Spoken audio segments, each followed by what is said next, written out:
নমস্কার বন্ধুরা, কেমন আছেন আপনারা সবাই? আশা করছি আপনারা যে যেখানেই আছেন সুস্থ আছেন, ভালো আছেন। অন্যান্য দিনের মতো আজকেও কিছু টিপস শেয়ার করব। চলুন তাহলে আজকের টিপস দেখে নিই। আমরা যেই ধরনের ব্লাউজগুলো কম বেশি প্রত্যেকেই পরে থাকি, অনেক সময় কি হয়, এই ধরনের ব্লাউজগুলো দেখা যায় যে হুকের জায়গাগুলো না হুকে জং ধরে যায়। আর হুকে যদি কোনো কারণে জং ধরে যায়, ব্লাউজটাও দেখা যায় হুকের জংয়ের দাগটাও ব্লাউজে লেগে যায়, সেই জায়গা থেকে কাপড়টাও ছিঁড়ে যায়, এমনকি আমাদের ব্লাউজটাই পুরোপুরি নষ্ট হয়ে যায়। তাই ছোট্ট একটি কাজ আপনারা অবশ্যই করবেন। এতে কি হবে, আপনাদের হুকের জায়গায় জংও ধরবে না, আর মানে জংয়ের দাগ হুকেও লাগবে না। আমাদের বাড়িতে যে এই ধরনের পিসটা থাকে, নর্মাল একটি পিসটা আপনারা নিয়ে নিন। এখানে দেখুন আমি নর্মাল একটি খাতার পিসটা নিয়ে নিলাম। এবার আমি কি করব, পিসটাটাকে এইভাবে ভাঁজ করে নেব। ভাঁজ করে নিয়ে এই যে আমাদের হুকগুলো আছে, এইভাবে হুকের ভেতরে আমরা পৃষ্ঠাটাকে এইভাবে দিয়ে দেব। এইভাবে দেখুন প্রত্যেকটা হুকের মধ্যেই সহজেই পৃষ্ঠাটা ঢুকে যাচ্ছে। তারপর আমরা এটাকে এইভাবে ভাঁজ করে আলমারিতে রাখব। এতে এইভাবে যদি রাখেন, দেখবেন আপনাদের ভালো ভালো ব্লাউজ হুক জং ধরবে না সহজে, আর জংয়ের দাগও পড়বে না, ভালো থাকবে। আমাদের বাড়িতে যে এই ধরনের পৃষ্ঠা থাকে, বা নর্মাল আপনারা একটি টিস্যু পেপার নিয়ে নিতে পারেন। কি কাজে এটাকে আমরা ব্যবহার করব, এখানে আমি যে আমাদের হ্যান্ড ওয়াশ থাকে, হ্যান্ড ওয়াশ দিয়ে এইভাবে দেখুন দিয়ে দিচ্ছি হ্যান্ড ওয়াশটা। তারপর হাতের সাহায্যে হ্যান্ড ওয়াশটাকে খুব ভালো করে এইভাবে লাগিয়ে নেব। এই দেখুন হ্যান্ড ওয়াশটাকে হাতের সাহায্যে খুব ভালো করে পৃষ্ঠায় লাগিয়ে নিচ্ছি। পুরো পৃষ্ঠাটার মধ্যে আমি দেখুন হ্যান্ড ওয়াশটা ভালো করে লাগিয়ে নিয়েছি। এবার কি করব, পৃষ্ঠাটাকে খুব সুন্দর করে আমাদের শুকনো করে নিতে হবে। যেহেতু পৃষ্ঠাটা একদম ভেজা রয়েছে, তাই পৃষ্ঠাটা এখানে আমার পুরোপুরি শুকনো হয়ে গেছে। এবার আমি কি করব, দেখুন এইভাবে পৃষ্ঠাটাকে ভাঁজ করে নিচ্ছি। তারপর পৃষ্ঠাটাকে এরকমভাবে ছোট ছোট করে কেটে নেব।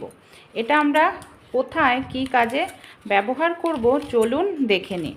এটাকে আপনারা কোনো ব্যাগের মধ্যে ভরে নিতে পারেন বা কোনো জায়গায় নিয়ে নিতে পারেন। চলুন কি কাজে ব্যবহার করি দেখে নিই। আমরা যখন কোথাও ঘুরতে যাই, ট্রেনে বাসে, আমরা অনেক সময় কি করি, বাজার থেকে সোপ পেপার কিনে নিয়ে যাই। আর সোপ পেপারের দামটাও কিন্তু অনেকটাই বেশি পড়ে। তাই এরকমভাবে বাড়িতেই কিন্তু আমরা সোপ পেপার তৈরি করে নিতে পারি হাত পরিষ্কার করার জন্য। দেখুন কত কম খরচেই আমাদের সোপ পেপার তৈরি হয়ে গেল, এমনকি হাতটাও আমাদের পরিষ্কার হয়ে যাবে, নিয়ে যেতেও সুবিধা হবে। ভালো লাগলে আইডিয়াটি ট্রাই করে দেখবেন। আমাদের বাড়িতে এই ধরনের অনেক পুরনো নাইটি থাকে, দেখা যায় হয়তো সেলাই খুলে গেছে, ছিঁড়ে গেছে, আমরা ব্যবহার করি না।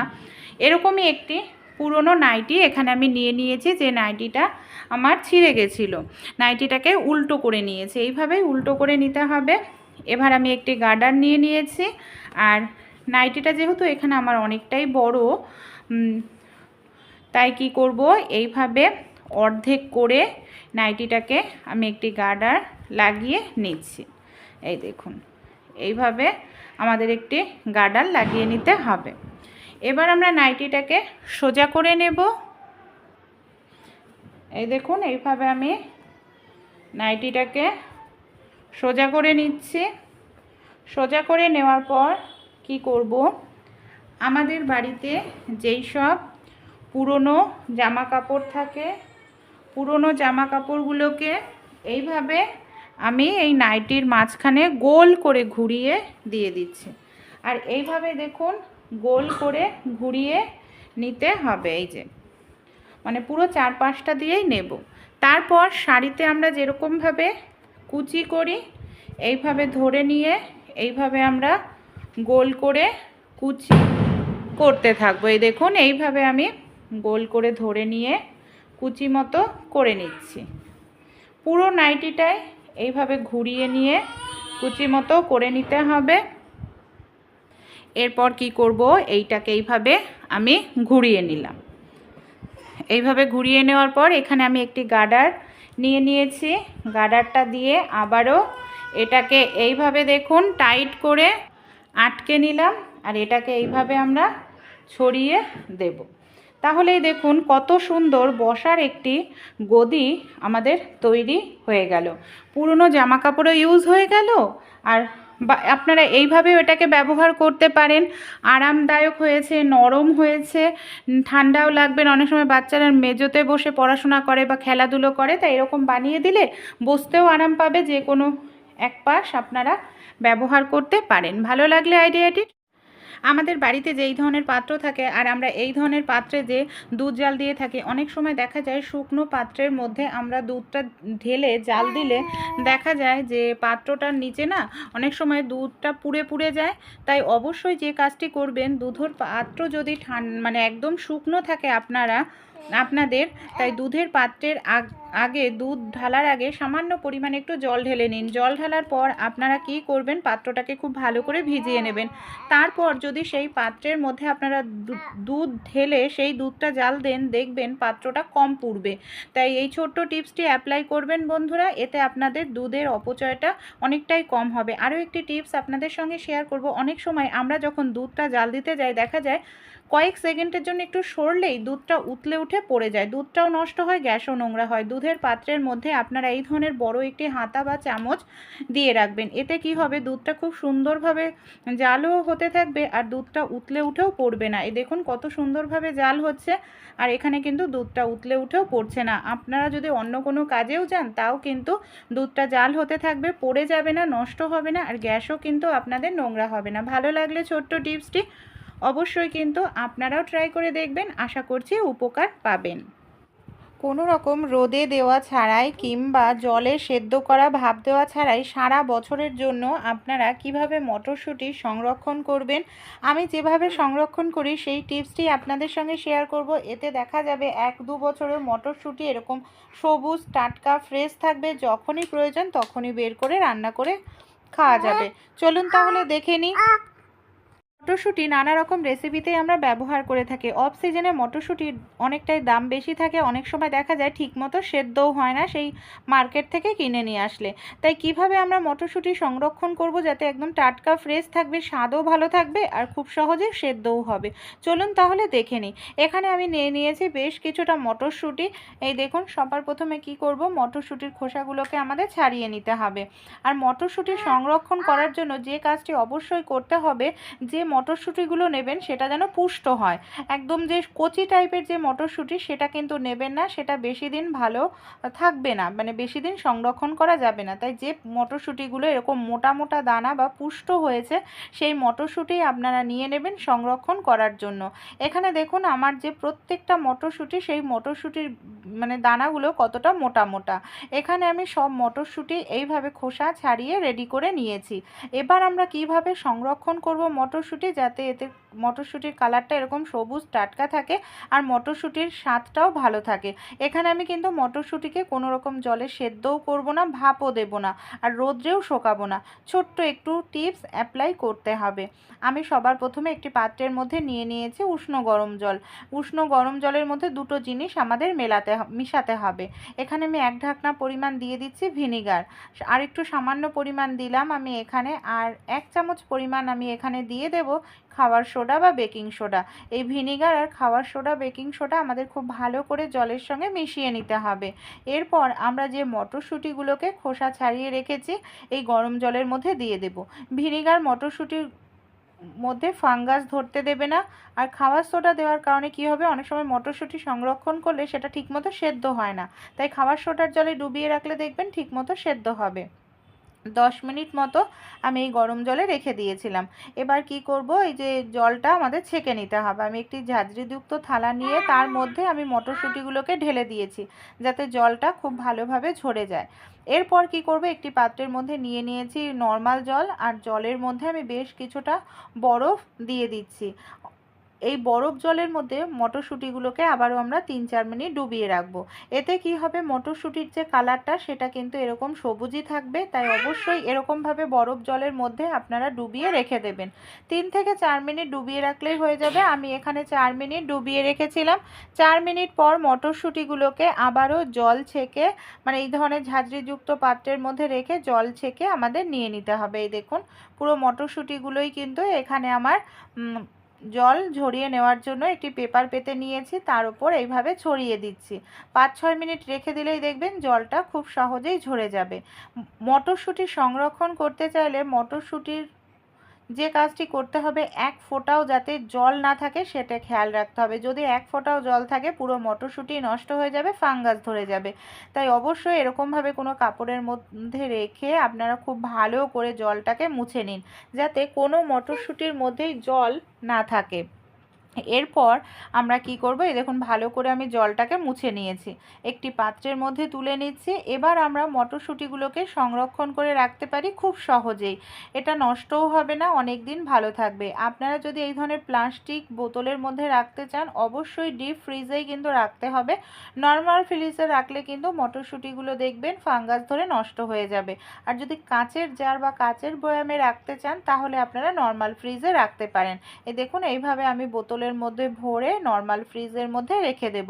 আর আপনারা যদি পলিথিনের মধ্যে রাখতে চান তাও রাখতে পারেন। অবশ্যই জল কিন্তু থাকবে না, সেটা খেয়াল রাখবেন। আর একদম হাওয়াটাকে বের করে দেবেন। তারপর আপনারা নর্মাল ফ্রিজের মধ্যে 1-2 বছরের জন্য রেখে দিলেও নষ্ট হবে না। আবারও বলছি, মটরশুঁটির গায়ে যদি জল থাকে তাহলে কিন্তু মটরশুঁটি নষ্ট হয়ে যাবে, বেশি দিন ভালো থাকবে না। এইভাবে আপনারা পুরো বছরের জন্য মটরশুঁটি সংরক্ষণ করে রেখে দিতে পারবেন, যখন প্রয়োজন তখনই রান্নায় খেতে পারবেন।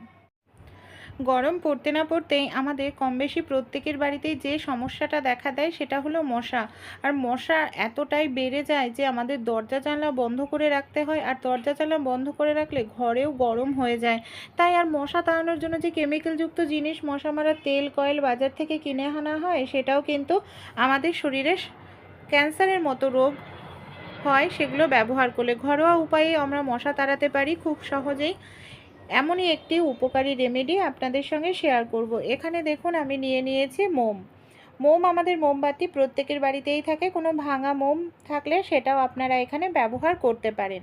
এখানে আমি সবার প্রথমে নিয়ে নিচ্ছি একটি পাত্র, আর একটি গ্রেটারের সাহায্যে কি করব, যে মোমটা নিয়েছি এই মোমটাকে খুব ভালো করে এইভাবে দেখুন গ্রেট করে নিয়ে নিচ্ছি। মোমটাকে আমাদের এখানে খুব সুন্দর করে এইভাবে গ্রেট করে নিতে হবে। 1 চামচ পরিমাণ মতো মোম নিলেই কিন্তু হয়ে যাবে। ভালো করে আমি গ্রেট করে নিয়ে নিলাম। এবার এই মোমের সঙ্গে আমরা আরও কিছু জিনিস এখানে মিশিয়ে নেব। এখানে দেখুন আমি 1 চামচ পরিমাণ মতো মোম গ্রেট করে নিয়েছি, তাই এর জন্য এখানে আমি ব্যবহার করছি 1 চামচ পরিমাণ মতো সরিষার তেল। মোম আর সরিষার তেলটাকে খুব ভালো করে আমাদের এইভাবে মিশিয়ে নিতে হবে। খুব সুন্দর করে এটাকে আমাদের মেশাতে হবে। তারপর এর মধ্যে আমরা আরও 2-3টে উপকরণ মেশাবো, যার কারণে মশা বাড়ি থেকে খুব দ্রুত তাড়াতাড়ি কিন্তু পালিয়ে যেতে থাকবে। এখানে আমি নিয়ে নিচ্ছি সবার প্রথমে এই যে মোম আর সরষের তেলটা মিশিয়ে নিলাম, এটাকে আমাদের গলিয়ে নিতে হবে। আমি একটি মোমবাতি জ্বালিয়ে নিয়েছি। মোমবাতির ওপর এই পাত্রটাকে কিছু সময়ের জন্য আমি একটু রেখে দিচ্ছি। কিছু সময়ের জন্য রাখলেই দেখবেন মোমটা খুব দ্রুত তাড়াতাড়ি কিন্তু গলতে শুরু করবে। এই দেখুন মোমটা কিন্তু খুব দ্রুত তাড়াতাড়ি এখানে গলতে শুরু করছে। আর এই যে লিকুইড মোমটা আমাদের ভালো করে আগে গলিয়েই কিন্তু নিতে হবে। কিছু সময় রাখলেই পুরোপুরি গলে যাবে। তারপর এর মধ্যে আমরা 2-3টে জিনিস মিশিয়ে নেব। এবার আমি মোমবাতিটাকে নিভিয়ে দিচ্ছি। চলুন এর মধ্যে আর কি মেশাই দেখে নিই। এখানে আমি নিয়ে নিয়েছি 4টে লবঙ্গ। মিশ্রণটা আপনারা চাইলে আরও বেশি পরিমাণেও তৈরি করে রেখে দিতে পারেন। এটা কিন্তু সহজে নষ্ট হয় না, যখনই প্রয়োজন তখনই ইউজ করতে পারবেন। এরপর আমি এর মধ্যে দিয়ে দিলাম বেশ কিছুটা পরিমাণ ভ্যাসলিন, যেটা আমাদের প্রত্যেকের বাড়িতেই থাকে। আর যদি মিশ্রণটা বেশি পরিমাণে তৈরি করেন তাহলে ভ্যাসলিন এর পরিমাণ বা অন্যান্য জিনিসের পরিমাণ বেশি দিতে হবে। আমাদের বাড়িতে যে এই ধরনের বামগুলো থাকে না, মাথা যন্ত্রণার ওষুধ বা ভিক্স, এগুলোর গন্ধ ভীষণ স্ট্রং হয় আর মশা তাড়াতেও ভীষণ সাহায্য করে।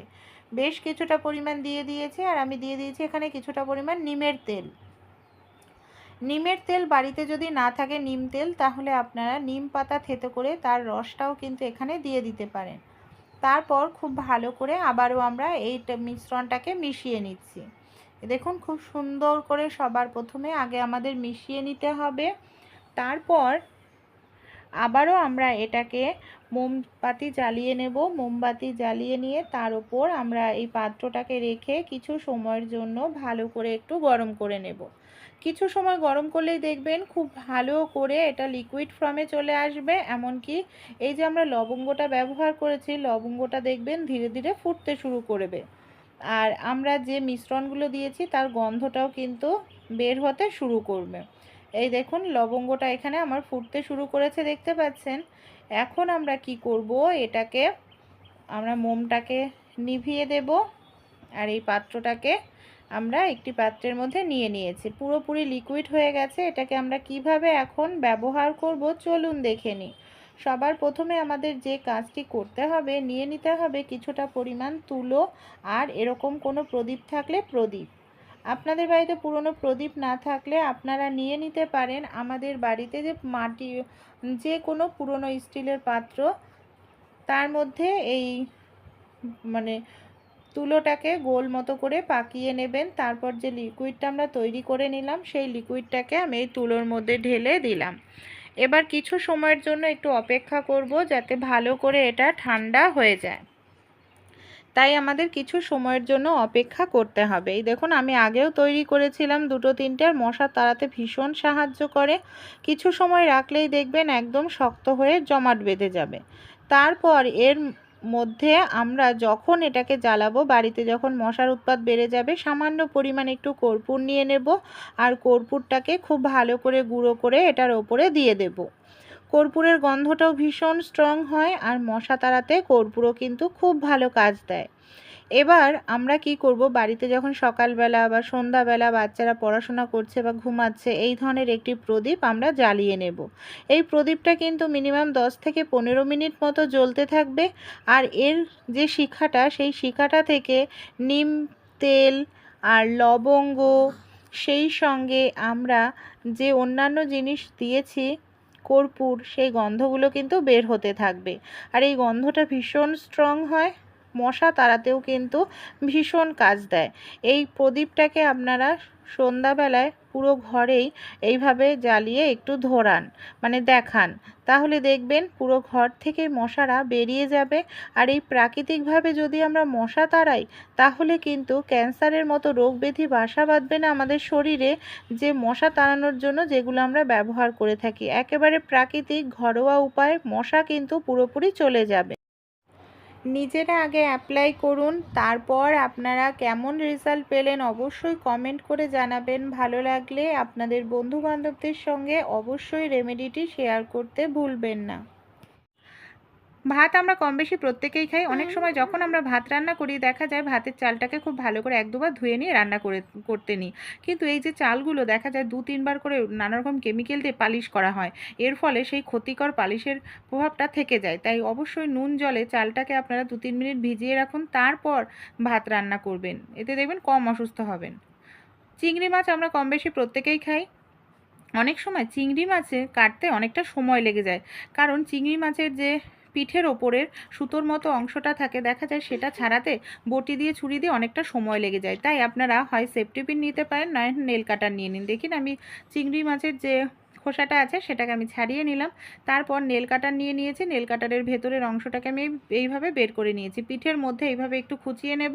তারপর যে সুতো দড়ির মতো একটা অংশ থাকে না, সেটা দেখুন কত সহজেই এখানে আমাদের বের হয়ে যাবে। অনেকটা সময়ও লাগবে না, আর আমাদের অল্প সময়ের মধ্যেও কাজটি কিন্তু সহজ হয়ে যাবে। এই দেখুন হালকা করে টান দিচ্ছি, কত সহজে এই যে পিঠের থেকে এই অংশটা বের হয়ে আসে। এটা সমেত অনেক সময় চিংড়ি মাছ খেলে পেট ব্যথা করে, গ্যাস অম্বল হয়, এমনকি পাতলা পটি পর্যন্ত হতে পারে। তাই অবশ্যই চিংড়ি মাছ খাওয়ার আগে এই অংশটাতে আমাদের বাদ দেওয়া উচিত। আর এইভাবে যদি আমরা বাদ দিই, তাহলে দেখবেন সময়টা আমাদের অনেকটাই কম লাগবে। কারণ নর্মালভাবে ছুরি দিয়ে বটি দিয়ে এই কাজটি করতে কিন্তু আমাদের অনেকটাই সময় লেগে যায়। তাই এইভাবে যদি করি সময়ও কম লাগবে আর কাজটিও সহজ হয়ে যাবে। বা নেল কাটার যদি আপনারা না নিতে চান, যে নেল কাটার দিয়ে আমরা নখ কাটি, আপনারা নেবেন না, তাহলে আপনারা কিন্তু তার পরিবর্তে ব্যবহার করতে পারেন একটি সেফটি পিন। সেফটি পিনের সাহায্যে যদি এই কাজটি করেন তাহলেও দেখবেন খুব দ্রুত তাড়াতাড়ি আপনাদের কিন্তু এই কাজটি হয়ে যাবে।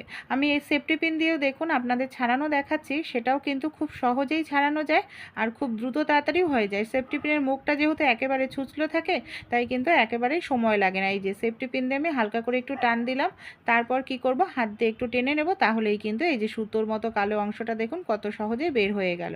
ভালো লাগলে ছোট্ট টিপসটি অবশ্যই ট্রাই করে দেখবেন।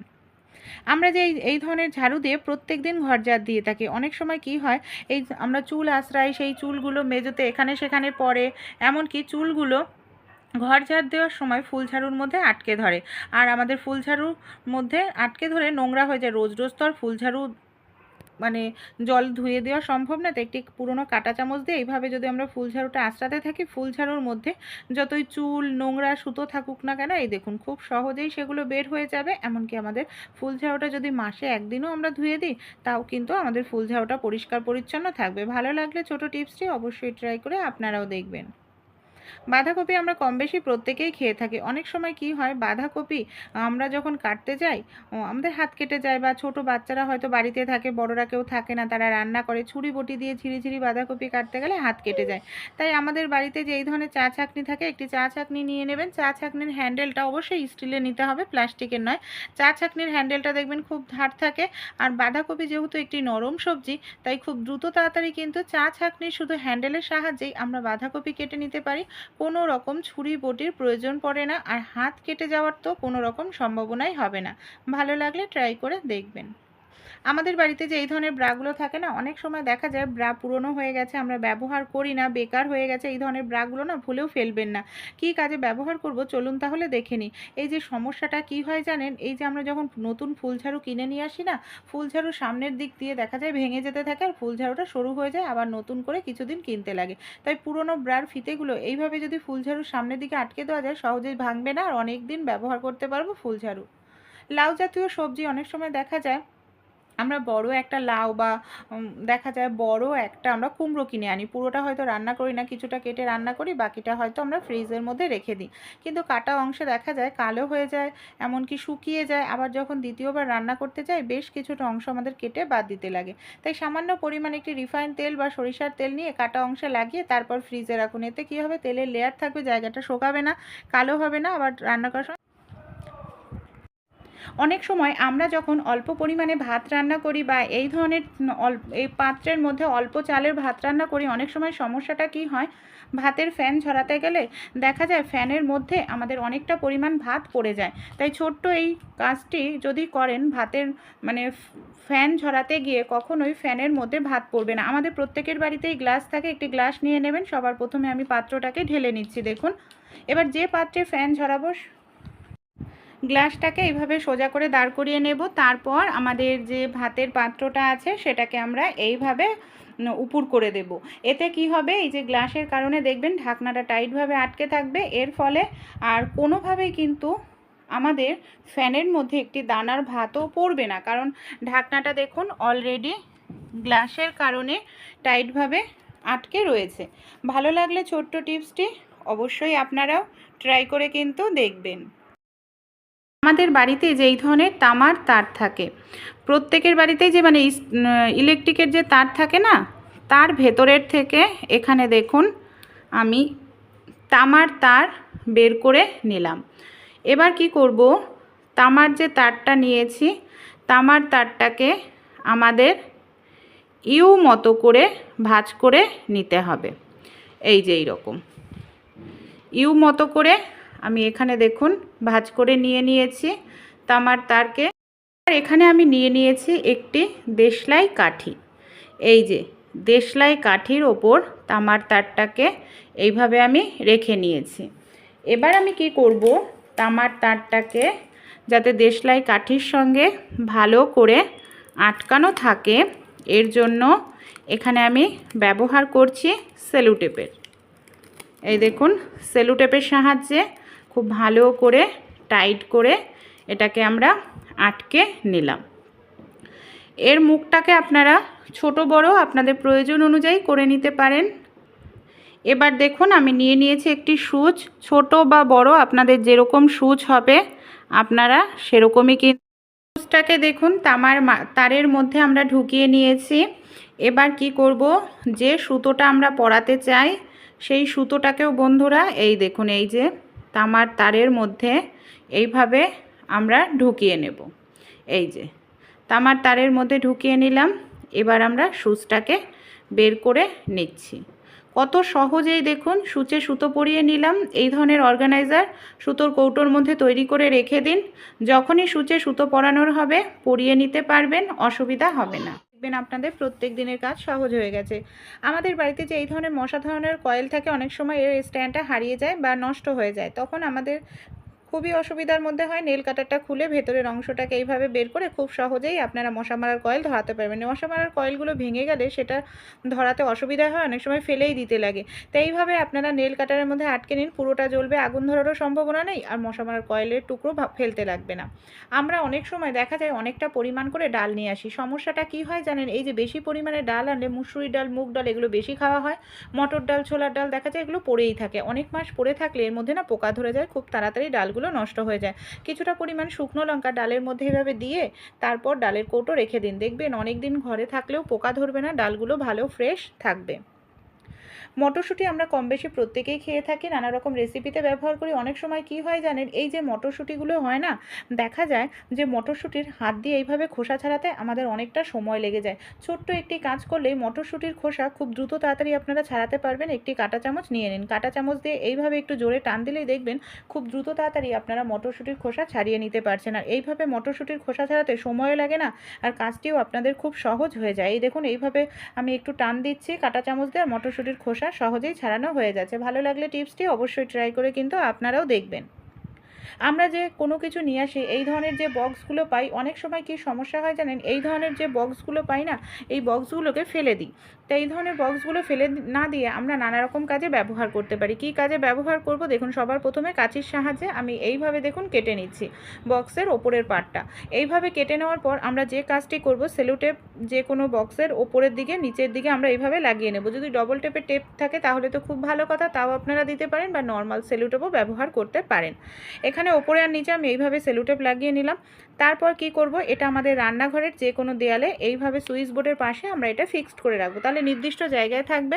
কি কাজে ব্যবহার করব, আমাদের যে গ্যাস জ্বালানোর লাইটারটা অনেক সময় আমরা এখানে সেখানে রেখে দিই, কিচেন স্ল্যাপের ওপর জলের ওপরেই রাখি, এর ফলে লাইটারটায় জল লাগে, খুব তাড়াতাড়ি লাইটারটা আমাদের জং ধরে যায়, নষ্ট হয়ে যায়, নতুন কিনতে লাগে। তাই এই যে বক্সটা এখানে রেডি করে নিলাম, এর মধ্যে যদি লাইটারটা রাখি জলও লাগবে না, নোংরাও হবে না, নষ্টও হবে না, কারণ হাতের কাছেও পেয়ে যাব। কচু জাতীয় সবজি আমরা কম বেশি প্রত্যেকেই খেয়ে থাকি। অনেক সময় কচু জাতীয় সবজি হাত দিয়ে কাটলে বা ঘষলে হাত চুলকাতে থাকে, বা আমরা অনেক সময় কোনো কিছু যখন গ্রেটার দিয়ে ঘষতে থাকি, পেঁয়াজ কিংবা গাজর স্প্রিটে করতে গেলে দেখা যায় জোরে জোরে তাড়াতাড়ি করতে গেলে আমাদের না হাতের মাংস খানিকটা উঠে যায় বা কেটে যায়। তাই একটি কাঁটা চামচ নিন, কাঁটা চামচ দিয়ে এইভাবে কচুটাকে বা পেঁয়াজ আপনারা যে গাজর সেটাকে ধরে নিয়ে যদি এইভাবে ঘষেন, দেখবেন খুব দ্রুত তাড়াতাড়ি কিন্তু আপনারা গ্রেট করে নিতে পারবেন। আর এইভাবে গ্রেট করলে কোনো রকম অসুবিধাই হবে না, কাজটাও আপনাদের সহজ হয়ে যাবে। ভালো লাগলে ছোট টিপসটি অবশ্যই আপনারাও কিন্তু ট্রাই করে দেখবেন। পরের টিপসটি চলুন আমরা দেখে নিই। ডাল আমরা কম বেশি প্রত্যেকেই খাই। অনেক সময় কি হয়, অড়হরের ডাল, ছোলার ডাল কিংবা মটর ডাল এই জাতীয় ডালগুলোকে অবশ্যই কিন্তু আমাদের প্রেসারে সিটি দিতে লাগে। কিন্তু সমস্যাটা কি হয় জানেন, আমরা প্রেসারে সিটি দিলে সেই ডাল খেলে অনেকেরই কিন্তু ইউরিক অ্যাসিডের পরিমাণ বেড়ে যায়। তাই সেই ডালটাকে ডাইরেক্ট প্রেসারে না দিয়ে আপনারা 1 থেকে 2 মিনিট এইভাবে গ্যাসের ওপরে একটু রেখে ফুটিয়ে নিন। আর এইভাবে যদি ডালটাকে একটু রেখে ফোটান, দেখবেন ডালের উপরে যে ফেনাটা সেটা ফেলে দিতে পারবেন। এটাই কিন্তু ইউরিক অ্যাসিডের পরিমাণ বাড়িয়ে দেয়। তারপর আপনারা প্রেসার কুকারে ডালটা সেদ্ধ খেলেও ডাল খেলে ইউরিক